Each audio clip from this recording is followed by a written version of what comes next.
Magkakaiba ang paniniwala ng bawat tao. May nagsasabi na ang malas at swerte raw ay nakadikit na sa buhay natin. Kumbaga nakaguhit na sa palad natin ang nakatadhanang mangyari sa ating buhay. May iba naman na hindi naniniwala dito dahil sinasabi nila na tayo lang din daw ang gumagawa ng ating kapalaran. Ang swerte ay pinaghihirapan na maabot. Ang malas ay iniiwasan na madikit sa atin. Pero kahit na anong iwas ang gawin ko ay mukhang pinanganak na akong kakambal ang salitang malas. Hello Papa Dudut at sa mga loyal listeners ng inyong programa na Barangay Love Stories. Just call me Karen, 35 years old from La Union. Matagal niyo na rin po akong listener at hindi ko na mabilang kung ilang beses na ba akong umiyak nang dahil sa sulat na binasa ninyo. Hindi ko rin alam kung may maiiyak ba sa kwento na ibabahagi ko ngayong araw. Pero sigurado naman ako na may napakalaki itong aral na maiiwan sa mga nakikinig ngayon. Papadudot lumaki ako na hindi ko na nakilala pa ang tatay ko. Ang sabi ni nanay bata pa lamang ako nang mamatay ito nang dahil sa malubhang sakit. Kaya naman si nanay na lamang talaga ang kasama ko hanggang sa magkaisip ako. Mapagmahal na ina ang nanay ko at kahit tanging paglalako ng merienda sa lugar namin, ang trabaho niya ay pilit niya namang tinataguyod ang buhay namin. Ang hindi ko lang maintindihan noon ay kung bakit sa tuwing maririnig ko ang pangalan ko, kakambal ko noon ng salitang malas, Papa Dudut.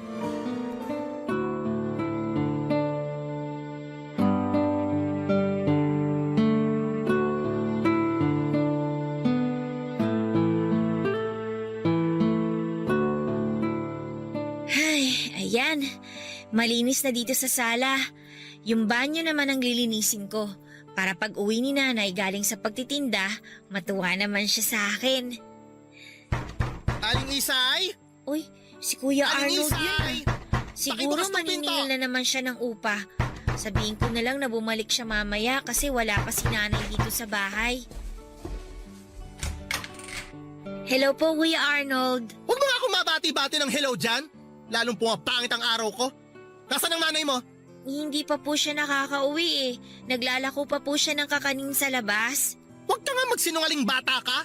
Alam ko naman na nandyan ang nanay mo sa loob eh. Ilabas mo nanay mo. Pero wala po talaga siya dito. Umalis po siya para maglako ng mga kakanin. Kanina pa po pagkatapos naming magtanghalian. Hoy! Hindi mo ako malaloko ha? Alam ko na nagtatago lang siya dyan sa loob ng bahay nyo. Nagtatago siya dahil ayaw niya magbayad ng upa. Mas ka nga dyan. Aling Isay! Aling Isay! Kuya Lumabas kayo Arnold, dito kung ayaw nagsasabi nyo po tatawag ako ako ng ng barangay totoo. tanod. Hindi pa po talaga Aling nakakauwi Isay! si nanay.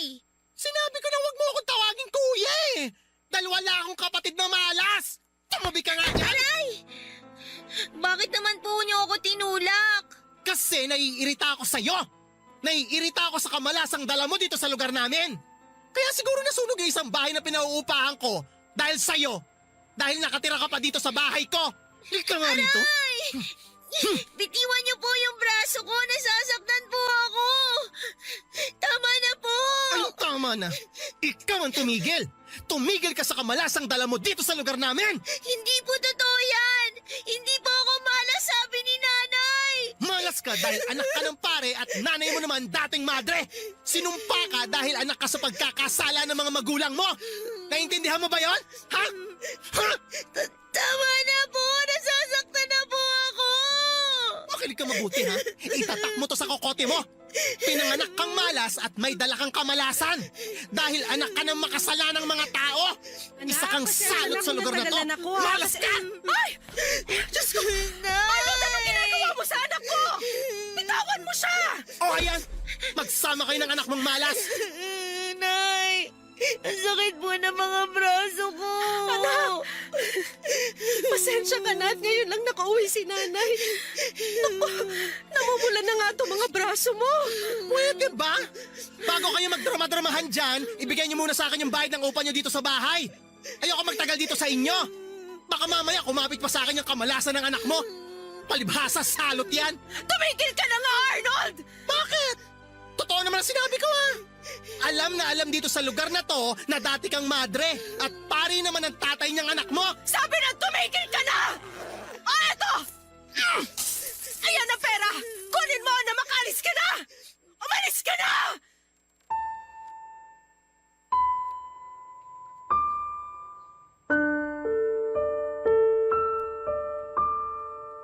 Papadudot dahil si nanay lang ang nagtatrabaho noon ay hindi rin talaga naging madali ang buhay namin. Wala kasi kaming sariling bahay at wala ring ibang pinagkakakitaan si nanay. Kung hindi ang paglalako nga lang ng merienda na siya rin mismo ang nagluluto. Hindi rin pare-pareho ang kinikita niyang pera at madalas ay maliit na halaga lamang yon. Yun din ang madalas na dahilan kung bakit kami nagigipit sa pera. Ilang beses na nga kaming lumipat ng apartment at isa lang ang dahilan ng pag-alis namin. Hindi na kami nakakabayad pa sa upa. Papadudot, hindi lang yon ang unang beses na narinig ko ang salitang malas na ako ang tinutukoy. Hindi ko nga alam kung bakit ganon ang salitang madalas na lumalabas sa bibig ng ibang tao kapag nakikita nila ako. Malayo naman ang pangalan ko sa salitang yon at wala rin akong maisip na malaking naging kasalanan ko para isipin nila na malas ako. Kahit bata pa ako noon ay nagtataka at nasasaktan ako sa tuwing maririnig ko mula sa ibang tao na minamalas ang isang lugar nang dahil sa akin.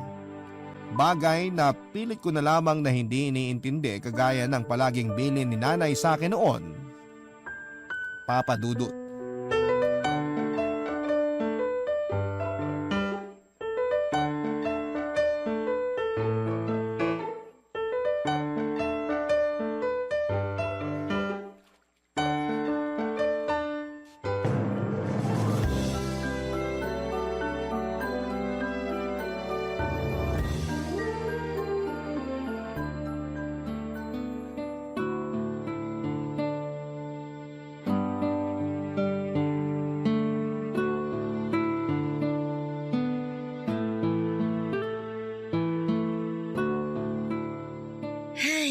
Ayan, malinis na dito sa sala.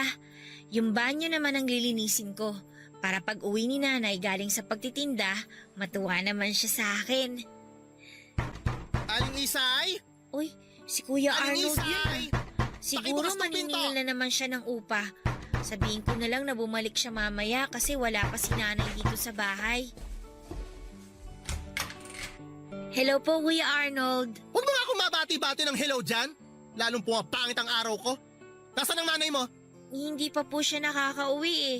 Naglalako pa po siya ng kakanin sa labas. Huwag ka nga magsinungaling bata ka. Alam ko naman na nandyan ang nanay mo sa loob eh. Ilabas mo nanay mo. Pero wala po talaga siya dito. Umalis po siya para maglako ng mga kakanin. Kanina pa po pagkatapos naming magtanghalian. Hoy! Hindi mo ako maloloko ha? Alam ko na nagtatago lang siya dyan sa loob ng bahay nyo. Nagtatago siya dahil ayaw niya magbayad ng upa. Mas ka nga dyan. Aling Isay! Aling Isay! Barangay Love Stories. Barangay Love Stories. Papadudot na nawagan or nagawan din naman ng paraan ni nanay ang pambayad sa upa na sinisingil sa amin ni Kuya Arnold noon. Pero pagkalipas ng isang buwan ay umalis na rin kami doon dahil hindi na natiis pa ni nanay ang mga sinasabi ng tao na yon tungkol sa akin. Lalo na nga po ang paulit-ulit nitong pagpaparinig na minamanas daw ang apartment nito ng dahil sa akin. Kaya naman lumipat kami noon ni nanay sa isang mas maliit pero mas murang apartment. Nang mag-high school ako ay tumulong ako kay nanay pagdating sa pagtatrabaho, Papadudot.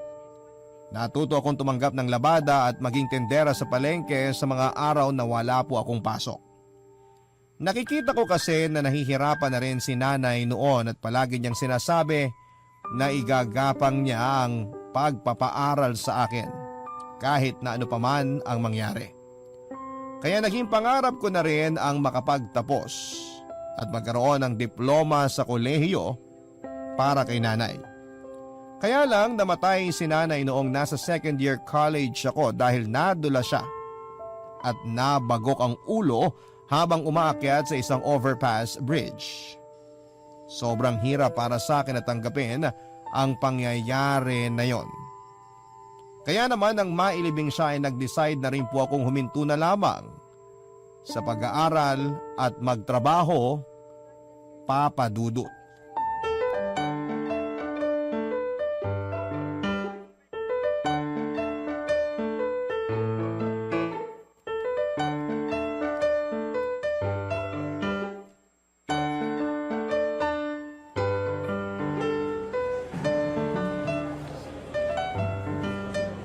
Uy, pa-share ako dito sa table mo ha.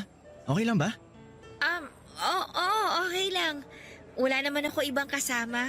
Ayun, salamat. Wala yun. Karen ang pangalan mo, di ba? Oo. Ako naman si Lester. Alam ko, kasi narinig ko na tinawag ka sa pangalan mo ng supervisor natin. Sinabi niya kanina na tulungan mo raw ako sa paglalagay sa box ng mga delata dahil nagagalit na yung customer ko. Ang sungit naman kasi talaga ng customer mo. Palibhasa, puti na lahat ng buhok niya kaya maiksi na rin ang pasensya. Uy, grabe ka naman. Ang sama mo, ha? Ayan, napatawa na rin kita. Alam mo kasi, kanina ko pa napapansin na parang malungkot ka. Ayos ka lang ba? Ha? Oo naman, ayos lang ako. Sigurado ka? Alam mo, patawa-tawa lang ako pero kung gusto mo na makakausap, pwede mo akong kwentuhan. Promise, pipigil ko yung sarili ko na magmukhang aso kahit mahirap. Kasi, ang laki ng 2 butas ng ilong ko. Ganyan ka ba talaga, Lester? Palagi ka na lang nagpapatawa? Medyo. Gusto ko kasi na palaging masaya mga kaibigan ko.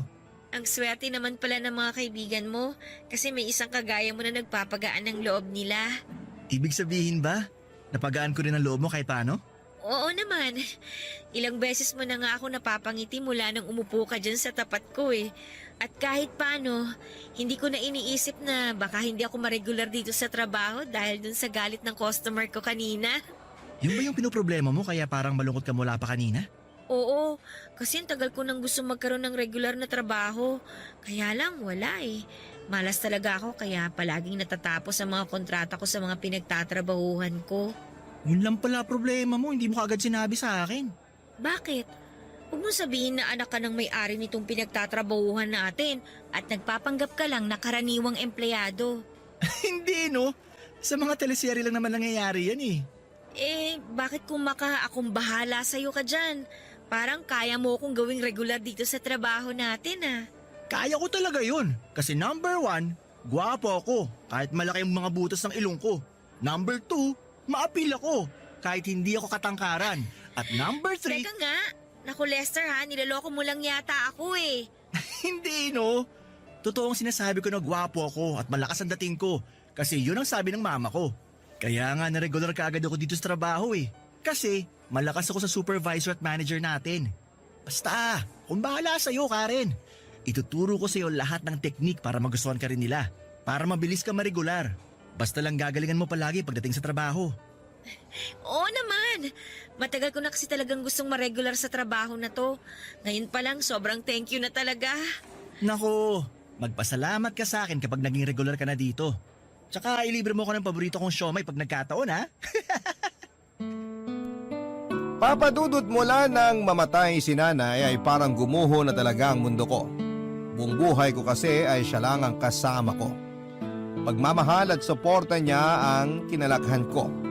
Kahit palagi akong nakakatanggap ng masasakit na salita mula sa ibang tao, ay napapawi yon kapag niyayakap na ako ni nanay. At nang mawala nga siya, pakiramdam ko ay totoo ang sinasabi ng ibang tao na malas daw ako. At minamalas din ang mga taong nasa paligid ko ng dahil sa akin. Pero dahil alam ko na hindi gugustuhin ni nanay, na panghabang buhay akong makulong sa lungkot, Papa Dudut, kaya pinilit ko na bumangon ulit at magpakatatag. Sinimulan ko na po ang paghahanap ng trabaho at sa awa ng Diyos, hindi naman ako nahirapan. Pero hindi kagad ako naging regular at palaging natatapos sa mga kontrata ko kaagad. Sa panglimang trabaho ko na noon ay sa isang supermarket na nasa loob ng mall ay doon ko naman nakilala si Lester, na isa sa mga dahilan kung bakit naging mas matatag pa ako. dahil ang mabuting pagkakaibigan na nasimulan namin ay nauwi rin sa masayang pagkakaibigan, Papa Dudut.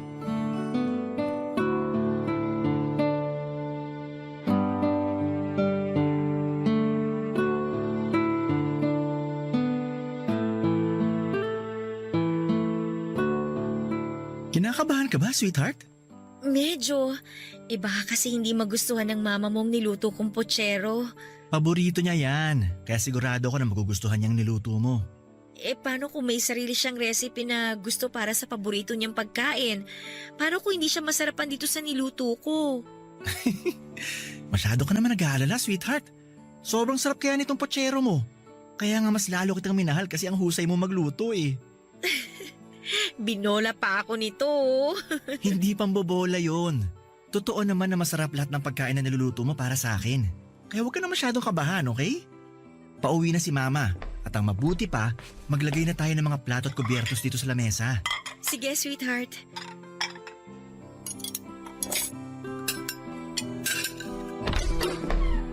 Ay, grabe! Ang traffic!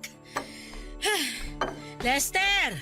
Nakapagluto ka na ba ng para sa hapunan? Hindi na kasi ako nakadaan ng karinderya para bumili ng ulam kasi... Oh, may bisita pala tayo. Magandang gabi po, tita. Ma, si Karen po. Girlfriend ko. Siya na ba yon? Bakit parang ibang itsura niya sa personal? Mas okay ang itsura niya sa mga picture.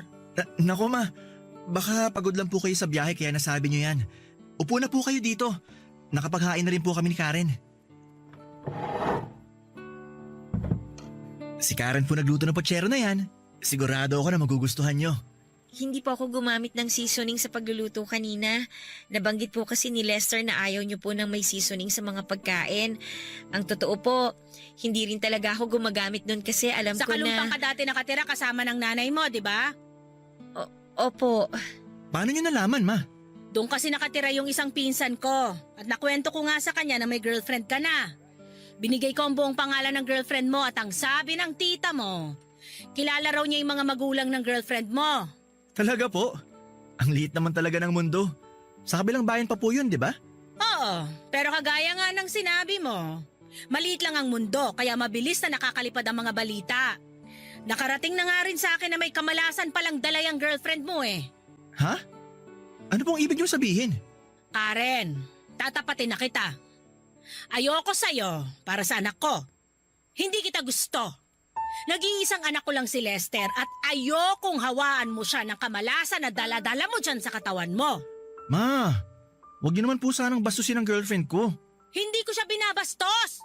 Isa pa, pamamahay ko to kaya sasabihin ko lahat ng gusto kong sabihin kahit kanino. Akala mo ba hindi ko alam na anak siya ng 2 tao na naging alagad ng Diyos? 2 taong nagkasala at itinakwil ng simbahan dahil sa kalaswaang ginawa nila.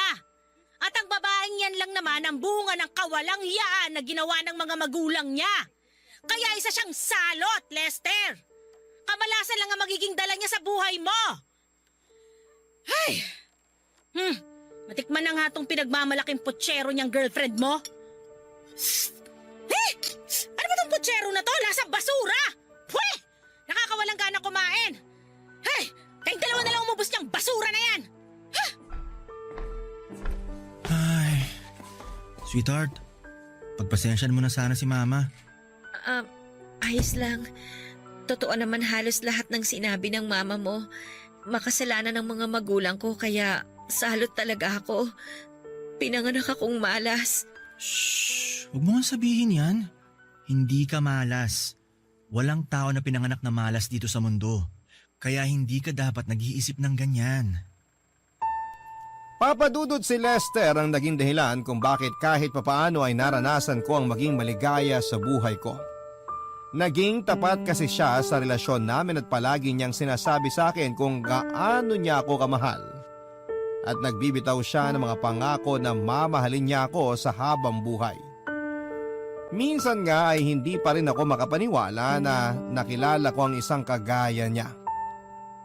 Tanggap ko na noon na kailanman ay hindi na ako magiging masaya. Tanggap ko nang pinanganak talaga akong malas dahil sa mga magulang ko. Pero lahat ng yon ay binago ng pagmamahal na pinaparamdam sa akin ni Lester. Papa Dudut, hindi pala talaga pwede na palagi akong makaranas ng saya sa piling ng taong mahal ko. Dahil nang makilala ko ang mama ni Lester ay doon ko nalaman na alam pala niya ang tungkol sa pagkatao ko. Alam niya na bunga ako ng pagkakasala ng mga magulang ko. Kaya naman pinaramdam niya kaagad sa akin na hindi ako welcome sa pamilya o buhay nila kahit kailan daw ay hindi niya ako matatanggap para sa anak niyang si Lester, Papa Dudut. Barangay Love Stories. Barangay Love Stories. Papa Dudut, sa kabila ng pagtutol ng mama ni Lester sa relasyon namin ay pinagpatuloy namin ang lahat. Hindi nagpatinag si Lester kahit halos isumpa na siya ng mama niya. Sinabi niya na ipaglalaban niya ako at ang relasyon naming dalawa at pinatunayan ni Lester ang sinabi niyang yon nang layasan niya ang mama niya para magsama na kaming dalawa. Yun daw kasi ang naisip niyang paraan para magkaroon kami ng tahimik na relasyon. Nung una, Papa Dudut, ay nagigilty talaga ako sa ginawa niya dahil nga sa siya na lang ang kasama ng mama niya. Matagal na rin kasing patay ang papa niya kaya dalawa na lamang sila sa bahay. Kinumbinsi ko pa nga siya noon na huwag iwanan ng mama niya pero sinabi ni Lester na hindi siya papayag na paulit-ulit akong pagsalitaan ng hindi maganda ng mama niya. At gusto na rin daw niyang tuparin namin ang pangarap naming bumuo ng isang masayang pamilya. Akala ko ay tuluyan na naming matutupad ang pangarap na yon nang sa wakas ay magdalang tao na ako. Pareho kaming excited ni Lester at huminto pa ako noon sa pagtatrabaho. Pero muling gumuho ang mundo ko dahil pagkalipas lamang ng ilang buwan ay nakunan ako, Papa Dudut.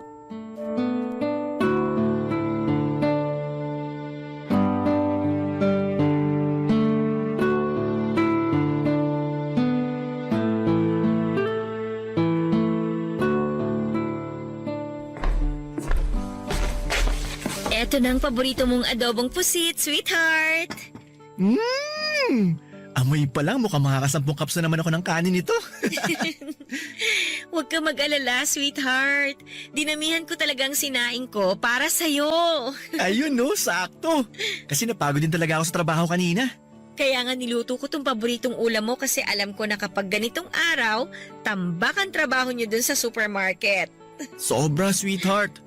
Munti ko na nga makalimutan na kumain ng tanghalian kanina eh. Sobrang dami kasi ng trabaho namin. Yan naman ang huwag mong kasanayan. Huwag ka magpalipas ng gutom, baka ikaw naman ang magkasakit. Kaya nga kita pinagluluto ng pagkain sa umaga para mabaon mo yun at saka makakain ka sa tanghalian eh. Nakain ko naman, sweetheart. Kaya huwag ka na magtampo sa akin. Ay, nga pala. Nakita mo ba yung charger ng cellphone ko? Ay oo, nandun sa kwarto natin. Nandun lang pala. Akala ko naiwan ko sa locker ko kanina eh. Di ko kasi makita sa bag ko. Na-empty bat na tuloy ang cellphone ko. Teka, saglit lang, kukunin ko, sweetheart. Kumain ka lang dyan ha, babalik din ako kagad. Sige, sweetheart. Salamat ah.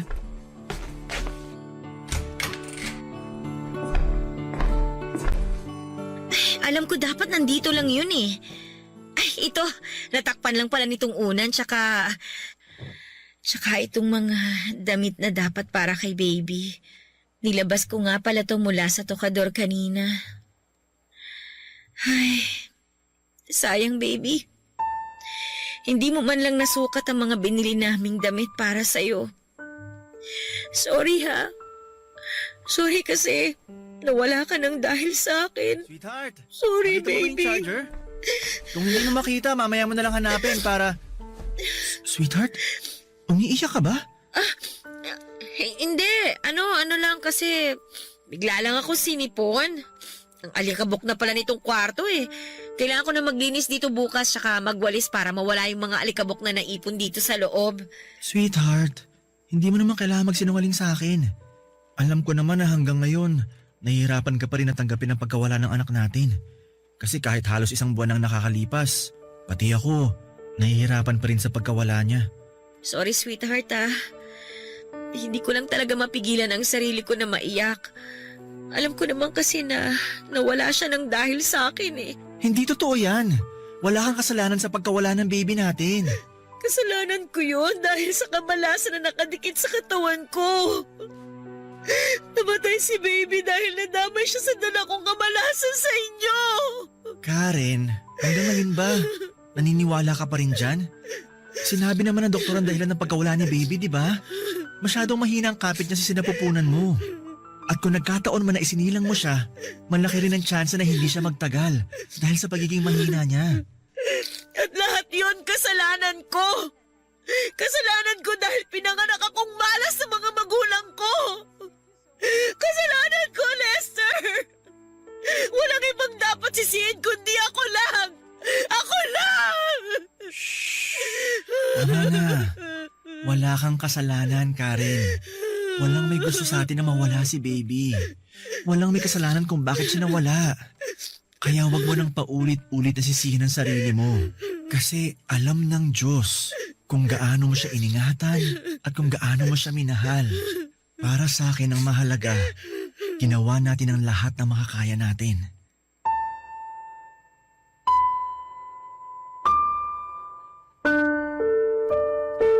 Papadudot doon ko muling naramdaman ang kamalasan na dala ko sa buhay ni Lester. Hindi po madali ang mawala ng anak kaya naman nahirapan talaga akong tanggapin yon. Pero nang dahil sa partner ko ay unti-unti akong natuto na muling maging matatag. Kapag umiiyak kasi ako na mag-isa ay niyayakap niya ako at sinasabi niya na hindi siya mapapagod na gawin yon. Kapag ramdam niya na nalulungkot ako dahil naaalala ko ang nawalang baby namin ay hindi na siya papasok sa trabaho at magluluto na lamang ng masarap na pagkain para sa aming dalawa. At paulit-ulit niyang sinasabi sa akin ang mga salitang hindi niya ako iiwanan kailanman. Sapat na sana yon para kahit papaano ay maging masaya kami, Papa Dudut. Kaya lang, nag-overstaffing sa supermarket na pinagtatrabahuhan niya at isa siya sa mga empleyado na natanggal. Nahirapan siya muling maghanap ng trabaho kahit marami na siyang job experience. Ang nangyari tuloy ay umi-extra na lamang siya sa mga construction site para lamang kumita ng pera. Pero isang mabigat na pangyayari ang dumating noon sa buhay namin, Papa Dudut. Yon ay nang maaksidente si Lester at mahulog mula sa ikalawang palapag ng gusaling ginagawa nila. Himalang nailigtas pa ang buhay niya pero naging paralisado na ang kalahati ng katawan niya. At nagkaroon siya ng brain damage na kailangang maoperahan noon sa lalong madaling panahon, Papa Dudut.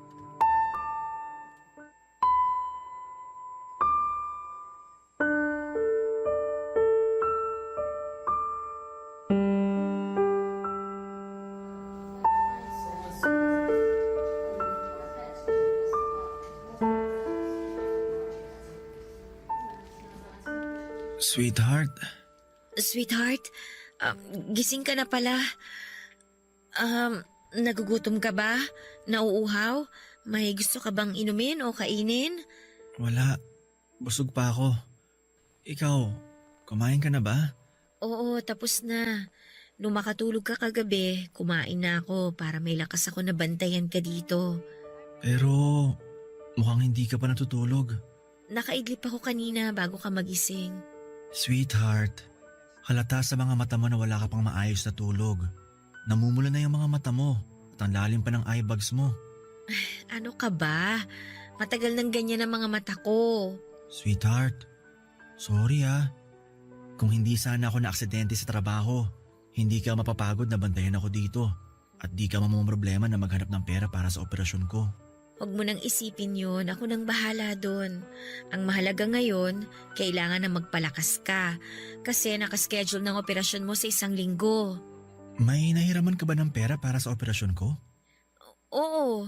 Kaya nga may schedule ka na para sa operasyon kasi may pambayad na tayo. Kaya huwag ka na mag-alala, okay? Sweetheart, alam ko na nahihirapan ka ngayon sa sitwasyon natin. Pero ayoko na sisihin mo ang sarili mo dahil sa nangyari sa akin. Ano ba yung sinasabi mo? Siyempre walang ganon. Kilala kita at alam ko tumatakbo ngayon sa isip mo. Aksidente nangyari sa akin at walang kahit na anong kinalaman yon sa'yo. Hindi mo kasalanan kung bakit ako na-aksidente. Hindi ko lang kasi talaga mapigilang isipin ng dahil sa akin kaya nangyari sa'yo to. Iniisip ko na siguro nga tama ang mama mo. Dapat lumayo na lang ako. Dapat hindi na kita hinawaan ng kamalasan ko. Dapat hindi na kita dinamay. Karen, ako ang unang lumapit sa'yo. Ako nag-alay ng pag-ibig ko sa'yo. At wala kang ibang ginawa kundi ang tanggapin at suklian ang lahat ng yun. Kaya wala kang kasalanan.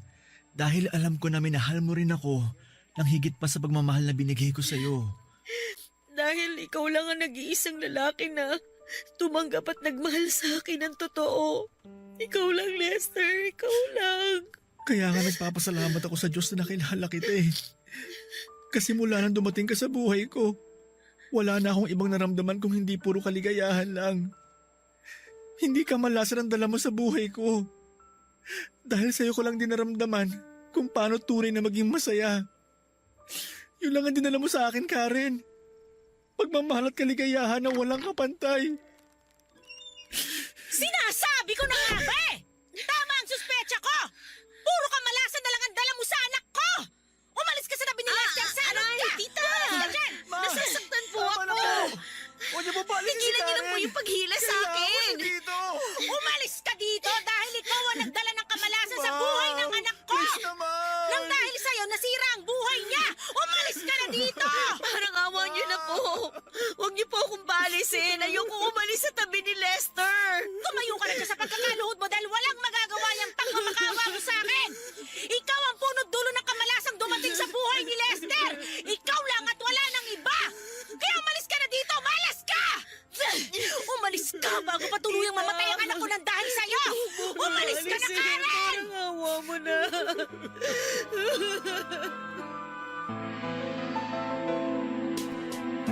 Papadudot kahit na anong pagpapalis ang ginawa sa akin ng mama ni Lester ay hindi ko yon sinunod.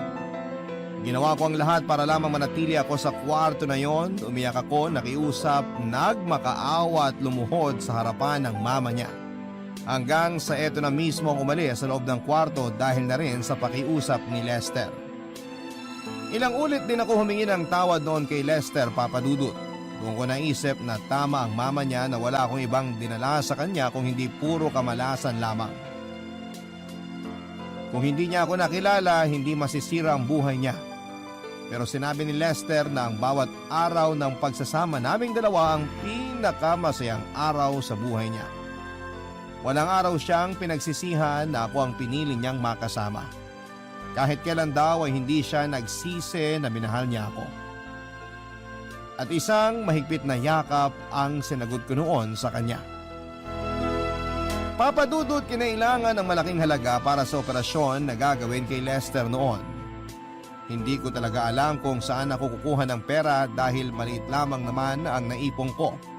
Pero sinabi ng mama niya na ito na raw ang bahala sa lahat ng mga gagastusin. Doon po ako nabuhayan ng loob at labis-labis na nagpasalamat sa kanya at sinabi niya sa akin na gagawin niya yon para kay Lester at hindi dahil sa pakiusap ko. Pero malaki pa rin ang naging pasasalamat ko sa kanya. Kaya lang, bago pa man may sagawa ang operasyon ay namatay na rin si Lester dahil sa biglang pamamaga at pagdurugo ng utak niya. Hindi na po naagapan pa ang nangyaring yon na naging dahilan para tuluyan siyang mawala sa akin. Halos panawan ako ng ulirat dahil doon, pero pilit pa rin po akong nagpakatatag. Papadudot 2 linggo lang matapos mailibing si Lester ay nalaman ko na nagdadalang tao ako. Gulong-gulo ang isipan ko noon at gusto ko talagang ipalaglag ang batang nasa sinapupunan ko. Pero sa awa ng Diyos ay mas nanaig pa rin ang takot na nararamdaman ko noon. Pati na ang pagmamahal ko para kay Lester at sa magiging anak namin. Alam ko kasi na yun na ang pangarap naming dalawa. Pangarap na hindi ko na pwedeng sirain pa. Kaya naman ginawa ko ang lahat para maging healthy ang ipinagbubuntis ko. Kung saan-saan ako nagtrabaho para lamang kumita ako ng pera para sa mga check-up at vitamins ko. Hanggang sa maisilang ko na nga ang isang malusog na sanggol, Papadudot. Kung lumaki man ako na pinaniniwala ang malas ako, ang anak ko naman, ang anak namin ni Lester, ang pinaniniwala akong nagdala ng lahat ng swerte sa buhay ko. Naglakas loob kasi ako na magtayo ng maliit na negosyo ng siomai na ako rin mismo ang gumagawa. Umutang ako sa isang kaibigan ko na pinagbigyan din naman ako. Hindi nga nagtagal ay lumago ang negosyo na yon at ngayon ay may sarili na po akong tindahan ng siomai at siopaw na sariling recipe. Sobrang saya ko talaga kasi naibibigay ko na ang lahat ng pangangailangan ng anak ko. At maayos na rin kami kahit papaano ang pakikitungo sa akin ng mama ni Lester, lalo na kapag dinadalaw niya ang apo niya. Magandang araw po sa inyong lahat at sa mga loyal kabarangay na nakikinig ngayon. Itago niyo na lamang po ako sa pangalang Mikey, 30 years old at kasalukuyang nakatira sa Antipolo, Rizal. May-ari ng isang maliit na negosyo and at the same time ay bokalista ng isang banda. Bata pa lamang ako ay hindi na lingid sa akin ang pagiging mahirap, Papa Dudut. Lahat ng hirap nga ay dinanas ko na mula sa mabahong barong-barong na tinitirhan namin noon, ay nakaranas din ako na tubig at asin lamang ang inuulam namin. Mga panahong yon na kapag sobrang nagigipit kami at hindi nakapagpapadala sa amin ng pera si Mama, na nooy namamasukan bilang kasambahay sa mag-asawang Chinese sa Sampaloc. Pero kahit na ganoon ay hindi naman ako nagreklamo. Bagkus ay nagpapasalamat pa nga ako dahil kahit papaano ay may kinakain pa rin kami at nakakapag-aral kami na lumang-luma ang uniform ko at tanging tsinelas lang ang suot na saplot sa akin pa. Si Papa naman noon ay nagmamaneho ng tri-bike para kahit papaano ay may maiuwi siyang pagkain sa aming 5 magkakapatid. Pero madalas ay dumadaing na rin siya dahil sa pananakit ng likod at mga binti niya. Papadudot pangatlo ko sa aming magkakapatid at nag-iisa pang babae. Kaya nga madalas ay binubuli ako ng mga kapatid ko dahil ako lang daw ang naiiba sa kanila. Pero ang sabi noon ni Papa ay prinsesa nila ako, kaya dapat daw akong mahalin at ingatan. Sinunod naman nila ang sinabi ni Papa at hanggang sa lumaki nga ako ay naging protective sa akin ang mga kapatid ko at ayos lang naman sa akin yon. At least ay walang naglalakas loob na umaway sa akin noon. Pero dahil nga sa sobrang hirap ng buhay namin noon ay hindi kinaya nila Mama at Papa na pag-aralin kaming lahat. Kaya naman na makagraduate ako ng high school ay sinubukan ko na kaagad ang maghanap ng mapapasukan. At dahil underage nga ako ay nahirapan ako kaya naman madalas ay sinasamantala ko lamang na sumali sa mga singing contest. At kapag pinapalad nga ako ay nananalo naman ako. Minsan pa nga ay ako pa talaga ang dumadayo sa ibang lugar para lamang sumali sa mga contest. Dahil desperada akong masungkit ang mga premyo na pang isang linggong kainan na namin. Kung minsan ay nananalo ako, minsan naman ay natatalo. Pero hindi ako tumitigil dahil yon ang source ng income ko noon. At doon na nga may nakapansin sa akin, Papa Dudut, walang iba kundi si Edward. Matanda siya ng 8 taon sa akin, 32 years old siya noon habang ako naman ay 24 years old. Kinausap niya ako noon at inalok na maging bokalista ng banda nila at gustong gusto raw niya ang timbre ng boses ko na pwede sa kahit na anong genre at napag-alaman ko nga na siyang drummer ng kanilang banda. Hindi na nga ako nagdalawang isip pa noon at agad kong sinunggaban ng alok niya lalo nung malaman ko na 1,000 kada gig ang kikitain ko. At hindi naman daw sila nauubusan ng gig dahil halos gabi-gabi raw ay tumutugtog sila. Ipinakilala niya ako noon sa mga kabanda niya dahil kada practice namin ay talagang tinitrain nila ako sa mga tamang techniques sa pagkanta. At masasabi ko nga na marami akong natutunan sa kanilang lahat. Nakatulong na rin ako sa pamilya ko lalo na sa pag-aaral ng mga kapatid ko. Pero makalipas nga lang ang 2 taon ay nabigla ako sa balita ni Kuya Edward nang isang araw ay puntahan niya ako sa studio kung saan ako nagpa-practice papadudot.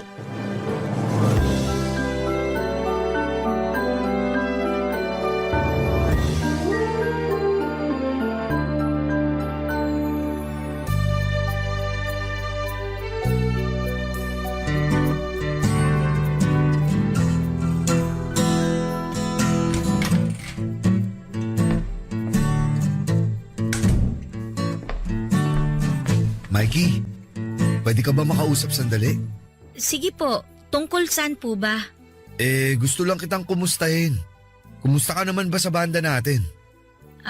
Okay naman po. Ba't bigla niyo pong naitanong? Wala lang.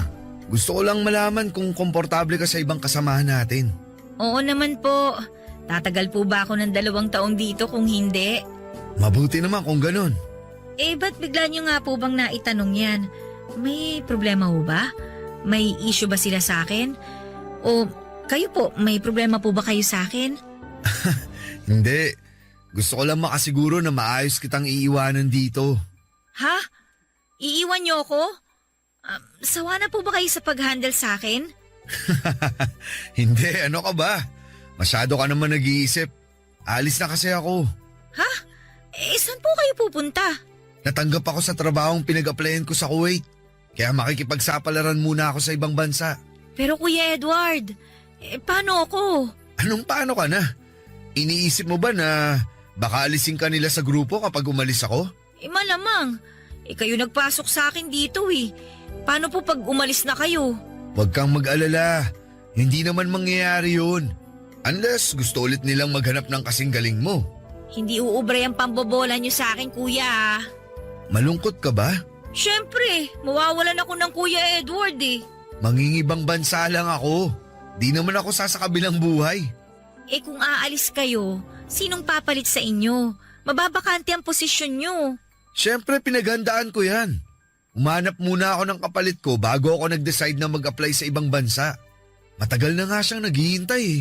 Kakilala niyo po? Oo, pamangkin ko yun. Magkakasundo kayo, panigurado. Kaidaran mo lang din halos yun.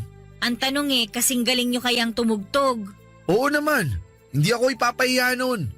Tsaka hindi mo na itatanong, musician ang buong angkan namin. Bakit hindi na lang kayo yung kumuha ng bokalista sa mga kamag-anak nyo? Ba't ako pa po yung pinili nyo? Imposible naman pong wala magaganda ang boses sa kanila. Well, may point ka. Pero nakitaan kasi kita ng potensyal. At alam ko nung mga panahong yun, kailangan mo ng mapagkakakitaan. Paano nyo po nalaman? Yun kaya ang isinagot mo sa tanong nung isang judge. Tinanong ka nila kung bakit ka sumali sa contest. Ang sabi mo, Kailangan ko yung prize para pangkain namin ng 1 linggo. Pero hindi naman po ako nanalo nun. oo nga, pero sa tingin ko dapat nanalo ka dun eh. Feeling ko kasi may dayang nangyari. Di naman ganun kagagaling kumanta yung mga nanalo eh. Feel ko nga rin po, pero at least may opportunity na dumating para sa akin. So panalo pa rin po ako. Sa bagay, tama ka dyan. Kaya nga po sobrang nagpapasalamat ako sa inyo eh.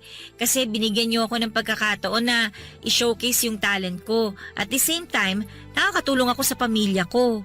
Ang ginawa ko lang naman, ipasok ka rito sa banda. Pero ang hard work mo, ikaw yan. Pero salamat pa rin po. Malulungkot talaga ako kapag umalis na kayo rito.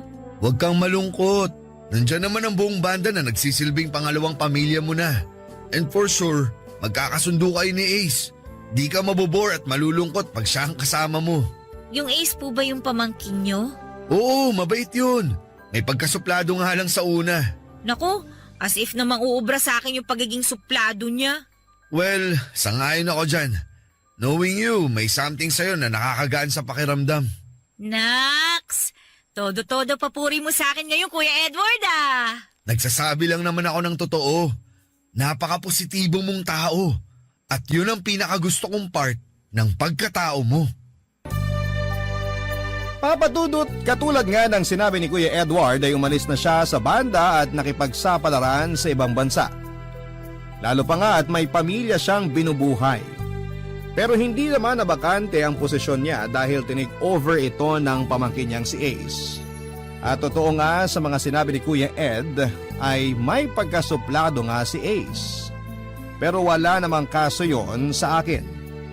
Ang tingin ko kasi sa kanya ay isang Prince Charming na lumabas sa isang libro. Ganon na ganon ang datingan niya sa akin. Matangkad siya at maputi at talaga namang gwapo.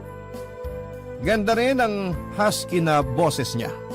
Malalim at medyo pausin pa. Kaya nga first meet namin ay nagkaroon agad ako ng crush sa kanya. Kahit na hindi naman siya ganon kasaya na makita ako. Na-imagine ko pa nga na nasa nobela kami at sa una lamang siya suplado. Na sa katagalan ay mai-in-love din siya sa akin pero alam ko namang sa panaginip lamang yon mangyayari. Mga ilang buwan lang naman ay nahuli ko rin ang kiliti ni Ace. Katulad ko kasi ay mahilig siyang mag-compose o gumawa ng sariling kanta kaya naman kapag wala kaming rehearsal ay nagsishare kami ng mga ideya sa isa't isa at mga concept na pwedeng gawing kanta. Hanggang sa naging close na nga kami. Pero wala namang mali siya dahil alam kong companion lang ang tingin sa akin ni Ace at kontento naman ako doon. Ang importante lang naman sa akin ay magkasundo kami dahil ayaw ko naman na may hindi ako kasundo sa trabaho ko. Pero kung gaano nga kami magkasundo ay siya ring tindi kapag nag-aasaran kami. Si Ace din kasi yung tipo ng hindi makukontento sa isang araw kapag hindi nakakapambuisit. Pero sorry na lamang siya dahil hindi ako pikon. Bagkos ay sinasabayan ko lamang siya sa mga pang-aasar niya sa akin, Papa Dudut.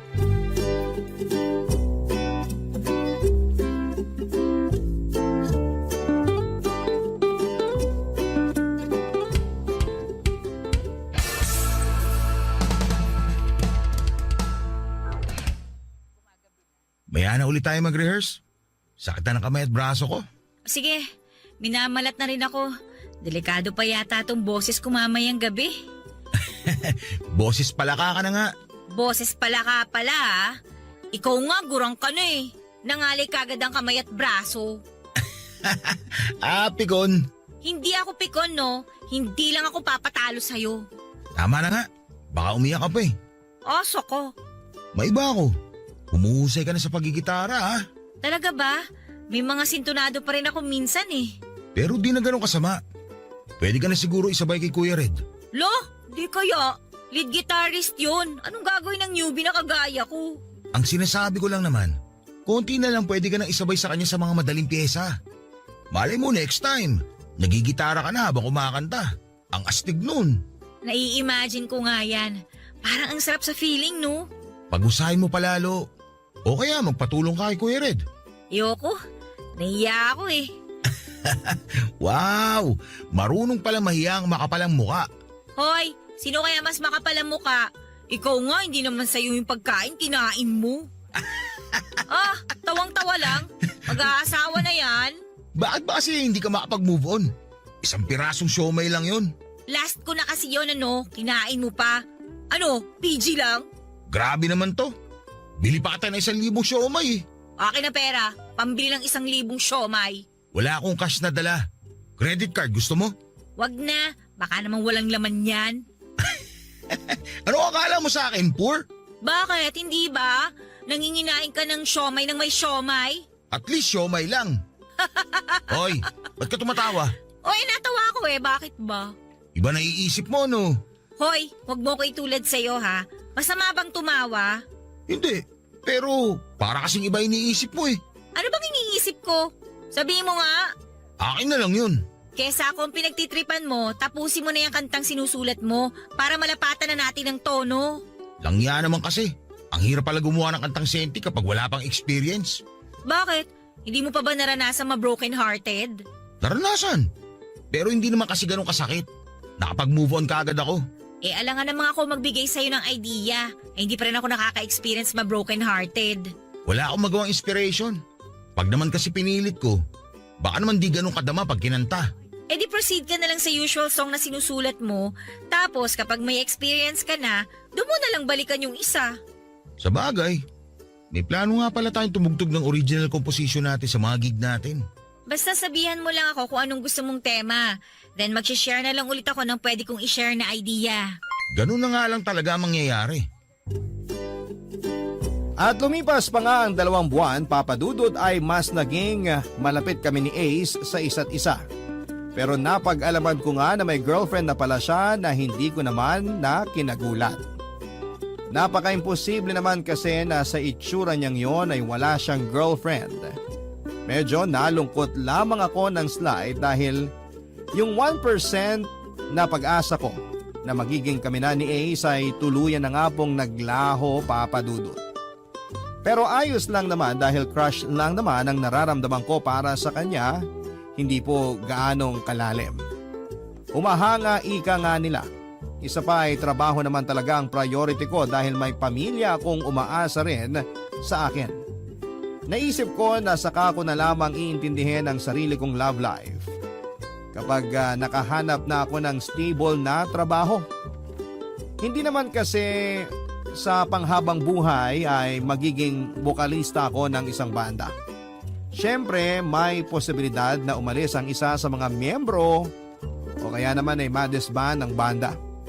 Ilang beses ko naman ang sinubukang mag-apply ng trabaho pero hindi ako pasok sa mga requirements na hinahanap nila sa isang aplikante. Una nga ay high school graduate lamang ako at sumunod ay walang work experience. Pero pasasaan ba? At makakahanap din ako ng trabahong para sa akin o kung hindi man ay pangarap ko sanang magkaroon ng sariling negosyo na mag-aahon sa amin sa kahirapan, Papa Dudut. Barangay Love Stories. Barangay Love Stories. Isang gabi nga matapos ang isa naming gig ay may pinakilalang babae sa amin si Ace at sinabing girlfriend niya ito, si Jade. Maganda ang babae at sexy, mukhang mayaman din base sa pananamit nito. Agad naman akong nakipagkamay sa kanya at sinabi kong masaya akong makilala siya pero hindi ganoon ang pinapahiwatig na mga ngiti niya sa akin. Ako naman ay walang pakialam kung galit siya o inis dahil wala naman akong maalalang may atraso ako sa kanya. At importante lamang naman sa akin ay nagmamahalan silang dalawa ni Ace at wag lang nitong sasaktan ng kaibigan ko. Halos lahat nga ng gig namin ay kasama si Jade pero wala naman ang atensyon nito kay Ace kundi nasa akin. Panay kasi ang sulyap niya sa akin tapos ay bigla na lamang mangiirap. Naisip ko tuloy na baka binabantayan niya si Ace kaya naroon siya lagi kapag may gig kami. At dahil nga hindi na rin ako makatiis at gusto ko ring malinis ang pangalan ko sa kanya, ay sinamantala kong busy ang mga kabanda ko lalo na si Ace sa pagliligpit ng mga gamit ay nilapitan ko si Jade na nasa isang lamesa lang naman kasama namin na naghihintay, Papa Dudut.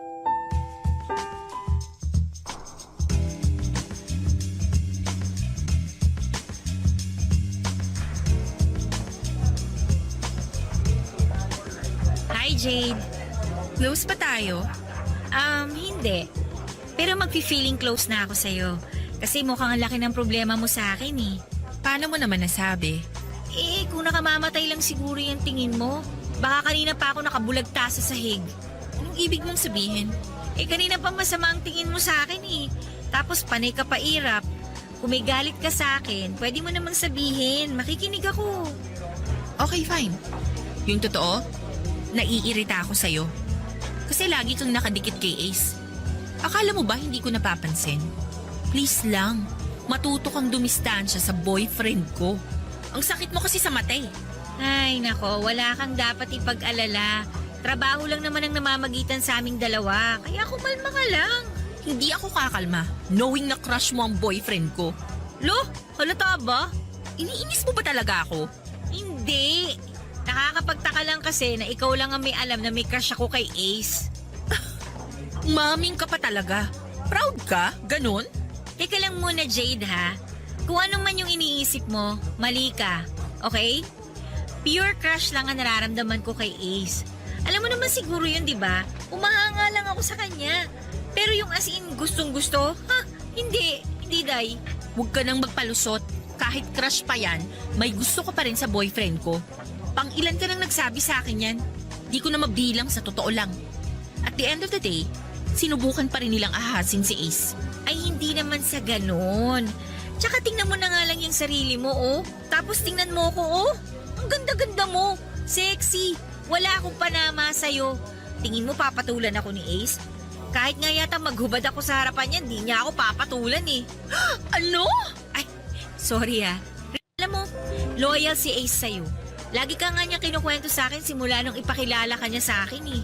At saka base pa lang sa kwento niya, alam kong mahal na mahal ka niya. Kaya please lang, magtiwala ka sa boyfriend mo. At sa tingin mo, maniniwala ako sa lahat ng mga sinabi mo?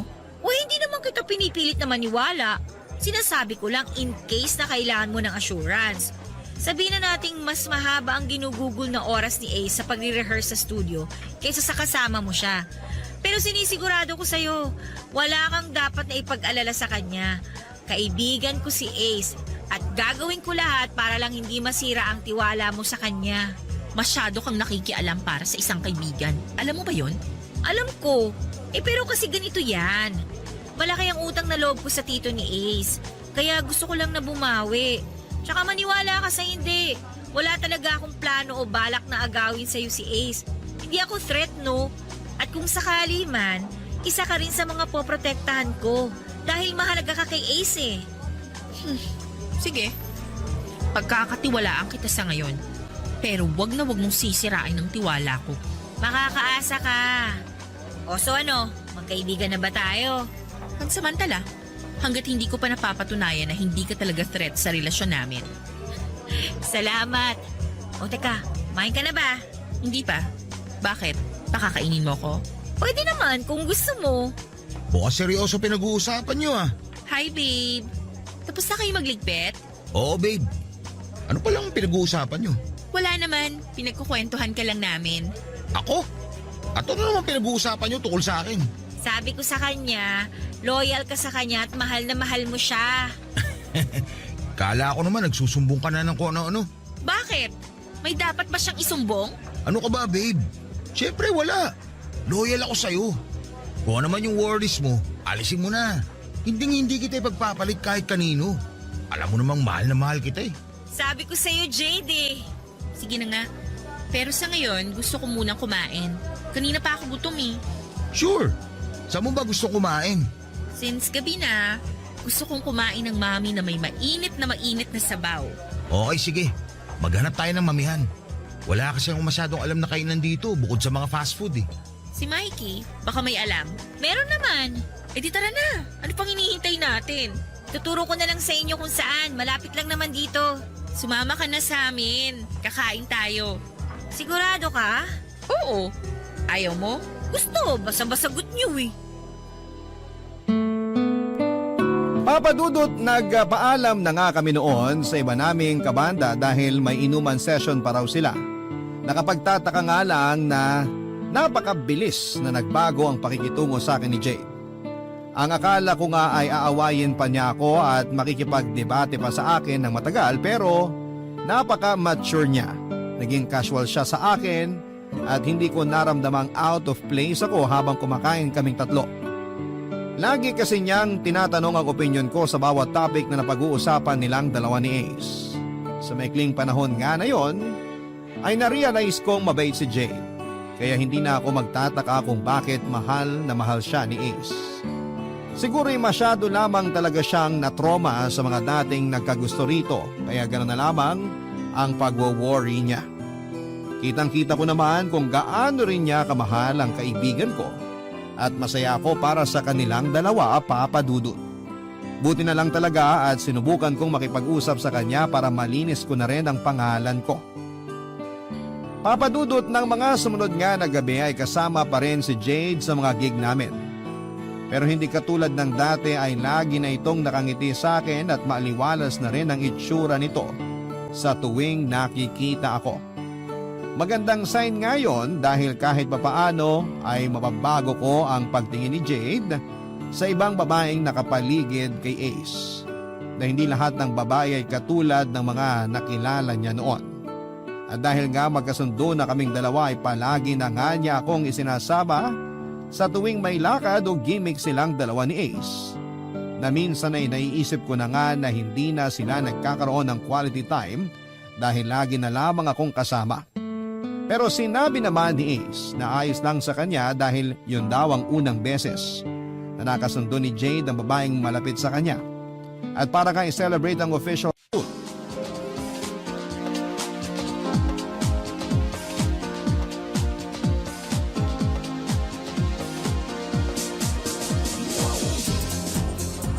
Mikey! Aba, kanina pa inuugat ng tagay mo, oh. Pas muna. Doon na ako eh. Wala, madaya. Hayaan mo na, babe. Huwag kayo masyado magpakalasing.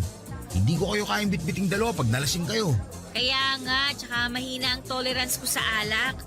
Ang mabuti pa, magkwentuhan na lang muna tayo para bumaba yung mga tama natin. Sige, call ako dyan. Call din ako. Kwentuhan niyo naman ako kung paano kayo nagkakilala. Sino ba magkukwento? Uy, kahit sino sa inyong dalawa. Sige, ako na. Nagkakilala kami 3 years ago sa bar na pinagkakantahan nyo. Kagagraduate ko lang na ng college, kasama ko friends ko noon. Doon namin napiling mag-celebrate. Tapos, ayun, nakita ko si Ace sa stage kumakanta. Kasama nila Tito Edward. Kumakanta ka, Ace? Oo. Pero nagkaroon ako ng problema sa lalamunan ko. Kaya hindi na ako nakakanta ulit. Kung mapapansin mo, medyo paus ako magsalita.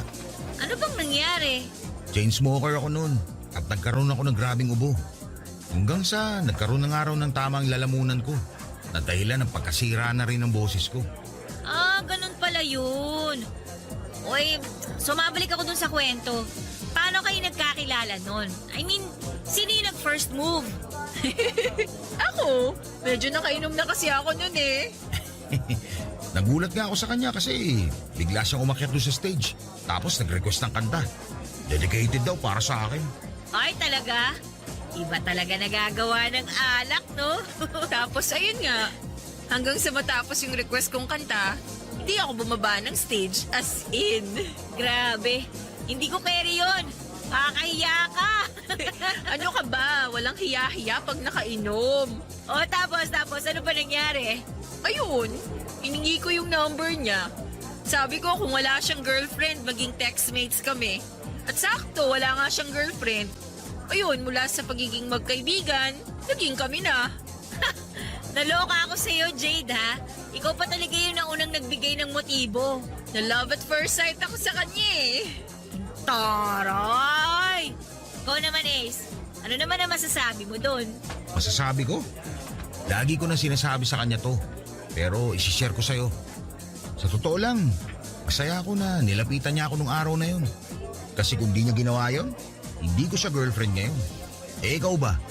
Kailan mo ipapakilala sa amin ng boyfriend mo? Boyfriend agad? Wala nga manliligaw eh.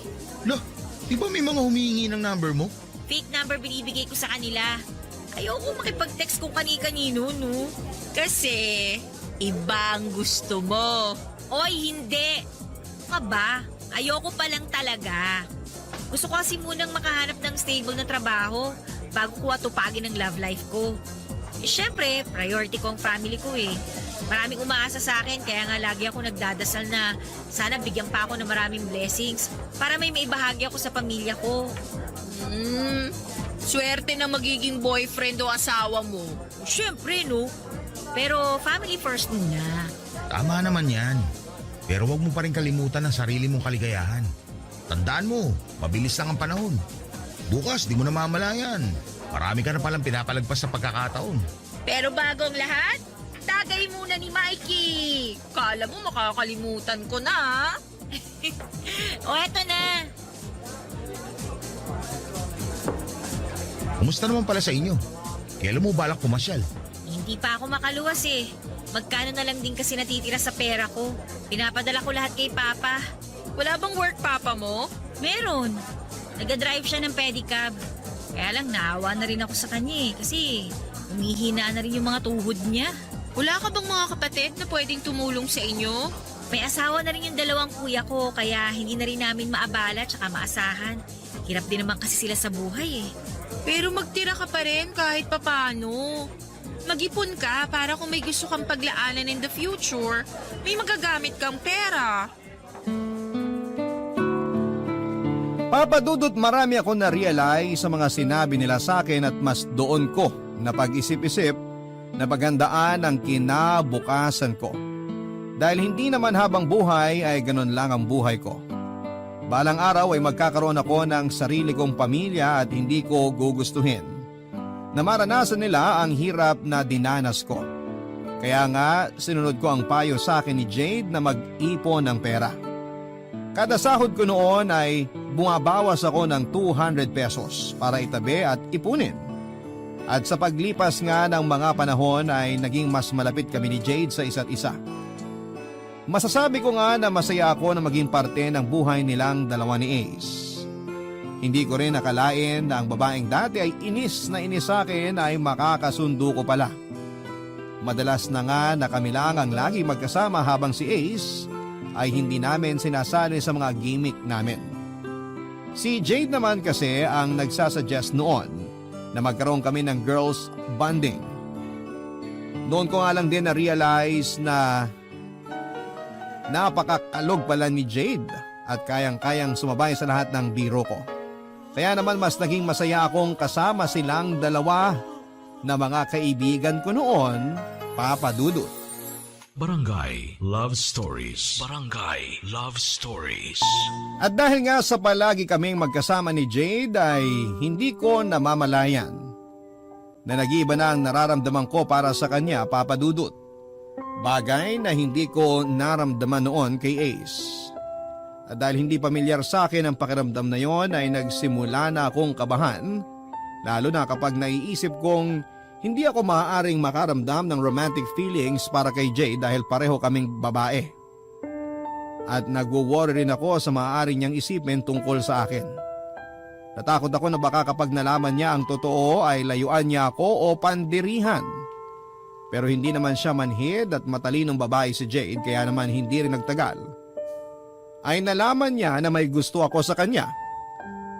At hindi lang basta pagkagusto, Papa Dudut.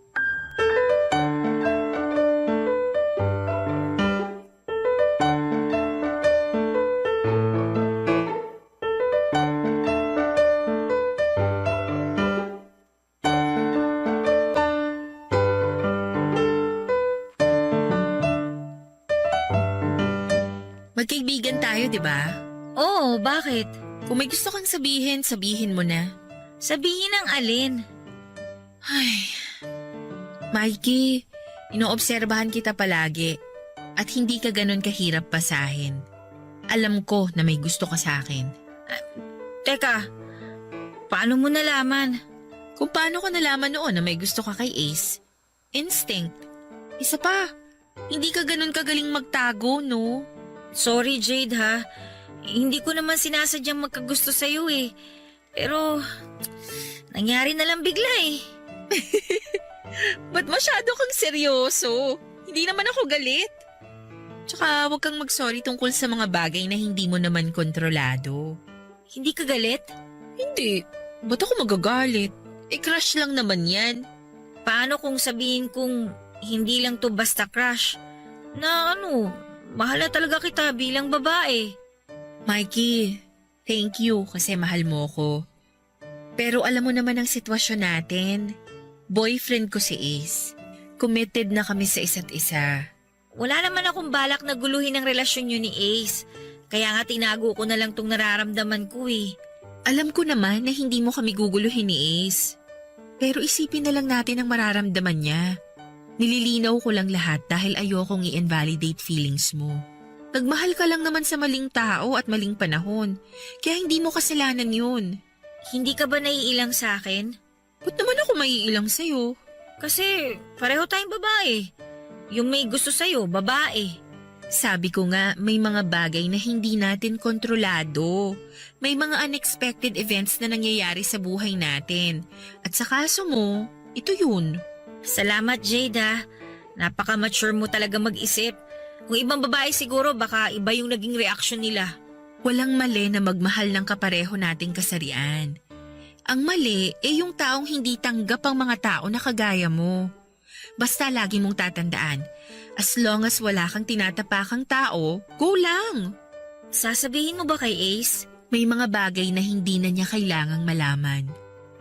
Pero for the sake of our friendship, kailangan nating sabihin. Dahil nag-promise tayo na walang secrets, 'di ba? Baka magalit sa akin si Ace. Di natin sure. Pero alam kong maiintindihan ka niya. Kilala ko si Ace at hindi siya basta-basta nagbibigay ng judgment. Para namang hindi mo siya kilala. Alaskador lang yun pero mabait at patas siyang tao. Alam ko naman.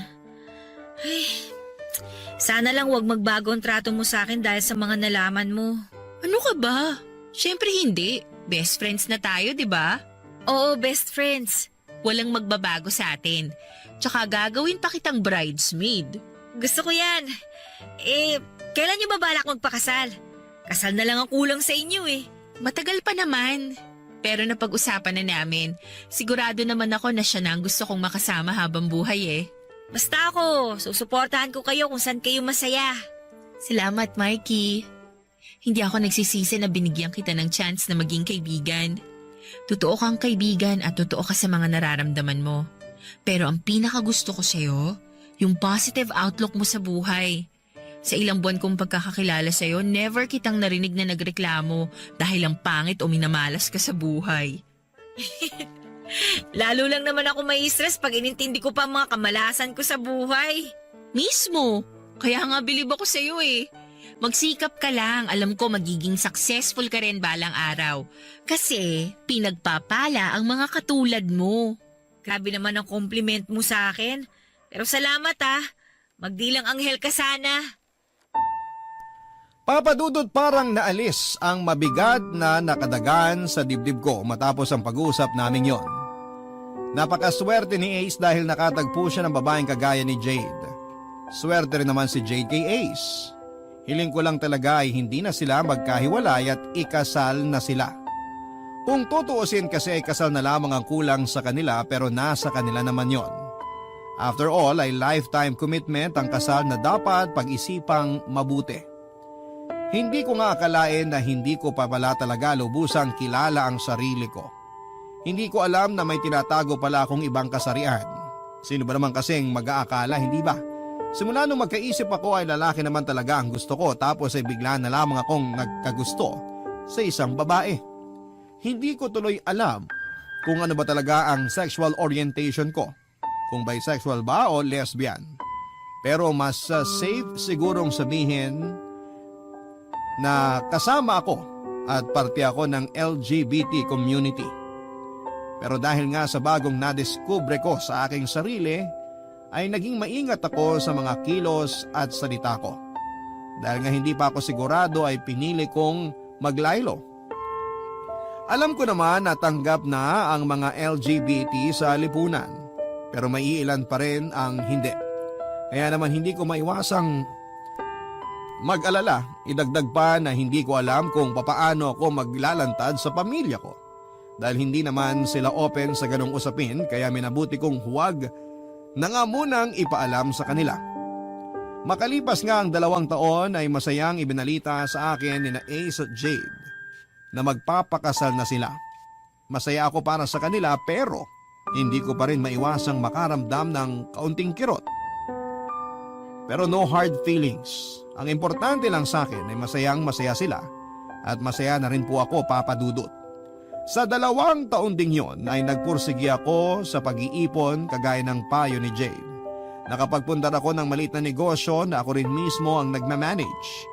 Nagbebenta ako ng mga damit, tsinelas at kung ano-ano pa at napakalaking tulong talaga noon sa pamilya ko. Nang in-announce nga ni Ace at Jade ang balak nilang pagpapakasal ay nakiusap sa akin si Jade na gusto niyang hingin ang opinyon at perspective ko sa lahat ng kakailanganin nila sa kasal. Dahil para sa kanila ay napakalaki raw ng parte ko sa buhay nilang dalawa ni Ace. Hindi ko naiwasang maging emosyonal sa sinabing yun ni Jade dahil pakiramdam ko ay tunay na pamilya na ang turing niya sa akin. At hindi ko naman siya binigo dahil kasakasama nga nila ako halos sa lahat ng paghahanda nila para sa kasal lalo na sa mga isusuot nila.